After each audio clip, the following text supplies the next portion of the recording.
I like Cooks in this matchup. I think he could get you 14 to 16 points. I think he can get into the end zone. I like a lot of people. I like Deshaun Watson in this game. I think he's a must play. Must play. He's going to be able to run up and down Detroit's throat all day long. And I don't know if it's like Thanksgiving that they were like pulling names out of a hat and be like, I wonder who the worst teams are. And I wonder if we can get them on the Thursday night Thanksgiving games. And then we get Washington, Dallas, and we get Detroit and Houston. Like, who did we piss off as fans?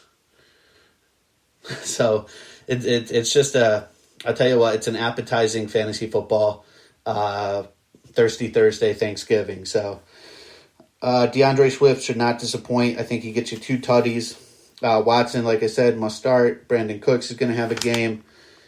And, if you're banking on Galladay playing, I'm sure he could get you something as well against this Houston Texans defense. Again, even last week, I know the Patriots lost, but Cam wasn't horrible. I mean, he was still slinging the ball. He still had a lot of passing yards. I mean, Texans give up a lot of yardage.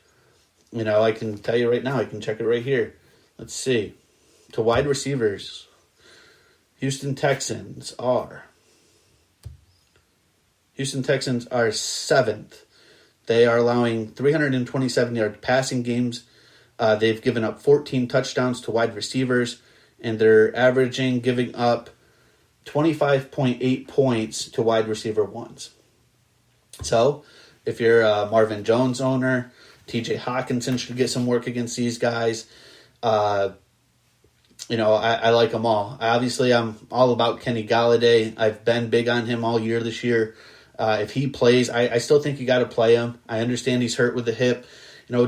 Just do your due diligence. Pay attention to, what gets broadcasted out there for injuries. But him missing practice today was not a good sign, so we'll see how that goes. So let's talk a little bit about, then you got the Cowboys and the Washington football team. And I'm never going to get used to saying that. There were reports out there that Washington's actually considering making that their permanent name. All the power to them. I think they could come up with something else, like the Washington Cracker Jacks, Washington Sentinels, Washington Warriors, anything better than the football team. But, I'm not Dan Snyder. So if I was, I wouldn't be doing a podcast. I'd be buying podcasts. But yeah, so I'll tell you what, if I had to pick a quarterback, which hopefully you don't have to, I do like Alex Smith a little bit in this game. He's coming on strong as a comeback player of the year. Great story with Alex Smith at over 300 yards passing last week. Finally got the win that he was searching for since 2018. Dallas has given up yardage. I mean, so you're going to be able to throw. They're allowing 20 fantasy points to quarterbacks. Be sure to check out my projections tomorrow to see where I have him. But I see this more as of an Antonio Gibson game. Dallas is allowing 140 yards on the ground, 19.7 points to opposing running backs. And, one good standout about Dallas's defense is so far this year, and I had to double check the stat, their defense has given 0 reception touchdowns to running backs. So if you're a J.D. McKissick owner, that's not a good stat to have. So Alex Smith is still the check down. But as far as, what the Cowboys do well in, they don't allow you to throw to the running backs. So I think it's an Antonio Gibson all-day game kind of game. I think easily when they get into the red zone, he's by far the breadwinner. Riverboat Ron just seems to love him in the red zone. He's getting more red zone usage than JD. But, last week what you saw 46% of the snaps where McKissick, when Antonio Gibson was on the field, so wasn't JD McKissick. So that's just something to think about. Again, I'm all about volume. The volume is still there for JD. It's just, again, you got to tell you what the stats tell you. And the stats say it's not good for opposing running backs when it comes to passing against the Dallas Cowboys. And I can't believe I'm praising the Cowboys.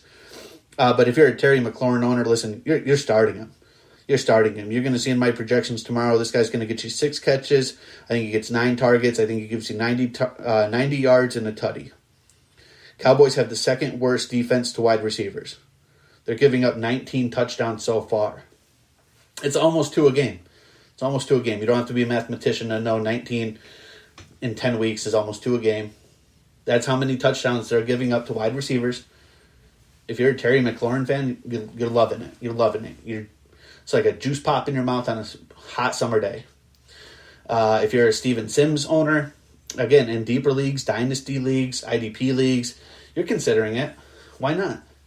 19 touchdowns, 19 touchdowns.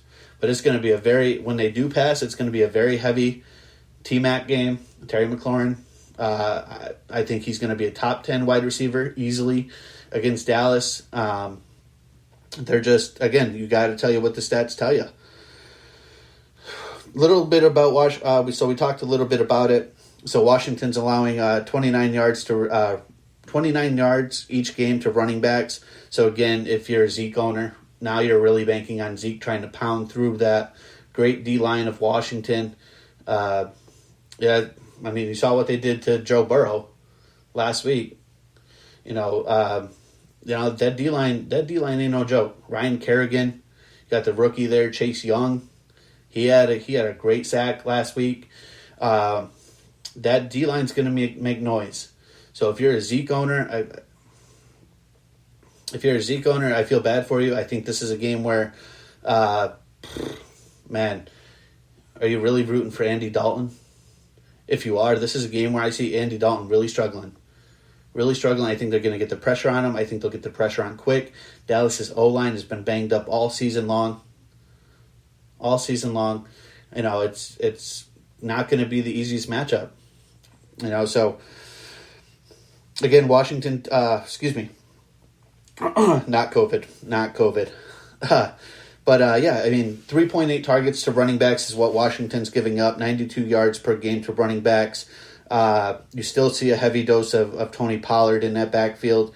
And they've only given up 5 rushing touchdowns. So 5 rushing touchdowns and 3 passing touchdowns to running backs. So, again, it's going to be tough. They're the 4th best team against running backs for fantasy purposes. So Zeke's going to have a long day ahead of him.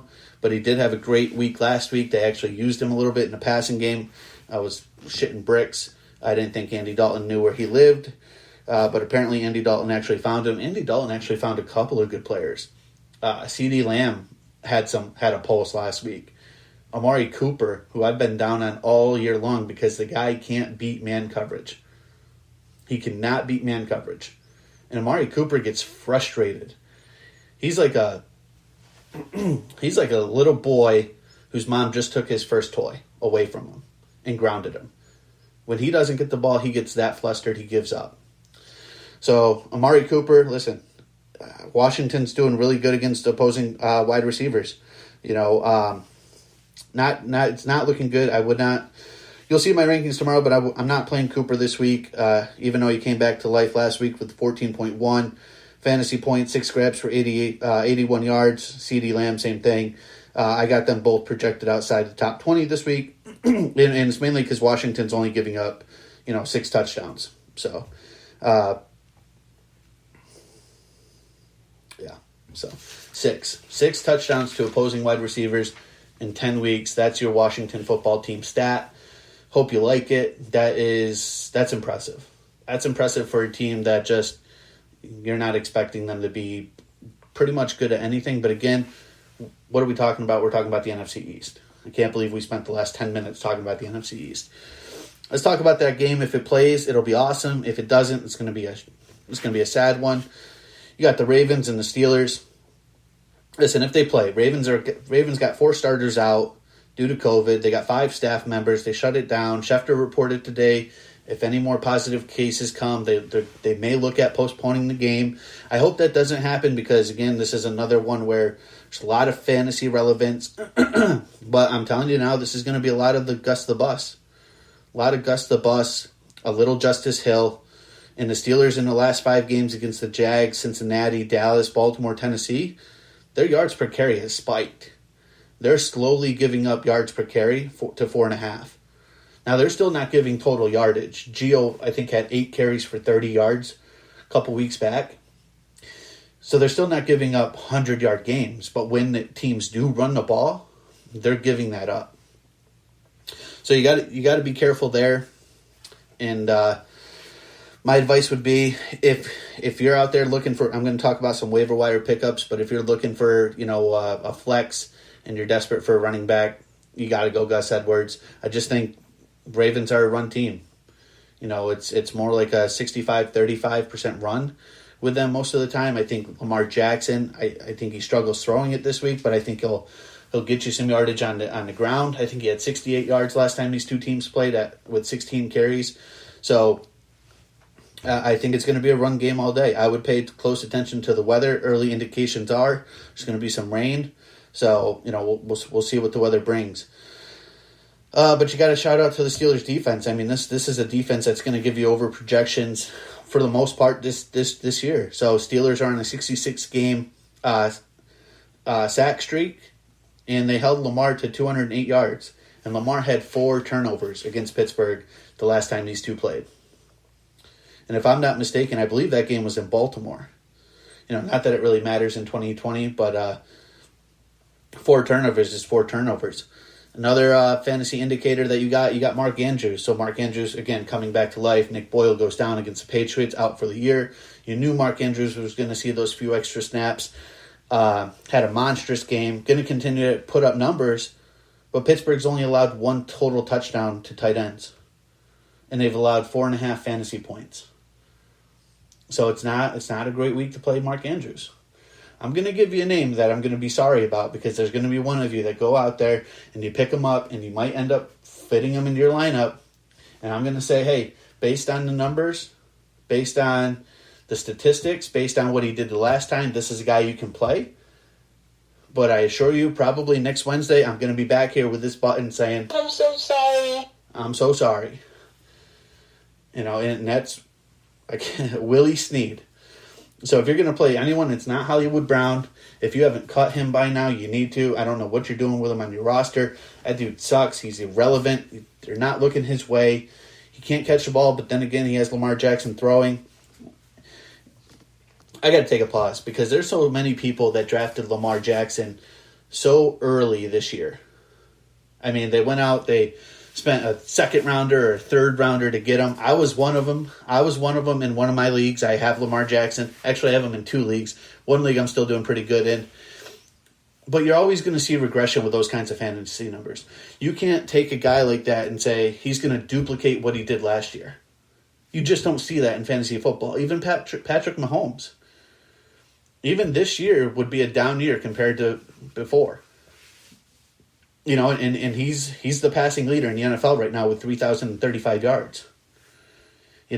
So if you're expecting like Kyler Murray next year, he's another one. So if you're expecting Kyler Murray to come back next year and put up the same amount of historic fantasy points, and you're going to spend that kind of draft capital on him in the 3rd round, when you can go out and look at maybe a tier 2 running back, like a Josh Jacobs, or Joe Mixon will slide because people are afraid of his injury history. If you're going to go out and invest that capital on a quarterback, just make sure you do your homework, because I don't see Lamar Jackson repeating these numbers next year. And I could be wrong. Listen, I've lost plenty of fantasy football leagues. I am nowhere near perfect. I miss opportunities all the time. I'm probably averaging about 35 trades in one league. But all I'm saying is, if you're picking these guys next year and you're thinking that time over time they're going to give you the same production, look at CMC last year to this year, hurt. Look at Barkley from year 1 to now year 3, injury history. Michael Thomas, injury history. And if he has Drew Brees not coming back next year, does he have the same fantasy relevance? So just, think about it now, because for some of you, you're already out of the playoff mix. You have until next year to start dwelling on this stuff. I'm not saying go out there and take Jacob Myers, the kicker from Seattle, first pick, because over last year he was inconsistent, so he's going to be consistent. All I'm saying is do your homework. So back to the Ravens and the Steelers. So the Steelers have one weakness. It's going to be Willie Snead. Last time they played in Week 8, he had 5 for 106. He struggled Pittsburgh struggles with over the middle. I mean, you saw it a couple weeks ago with even T. Higgins, the rookie. He had 10 targets, 7 catches.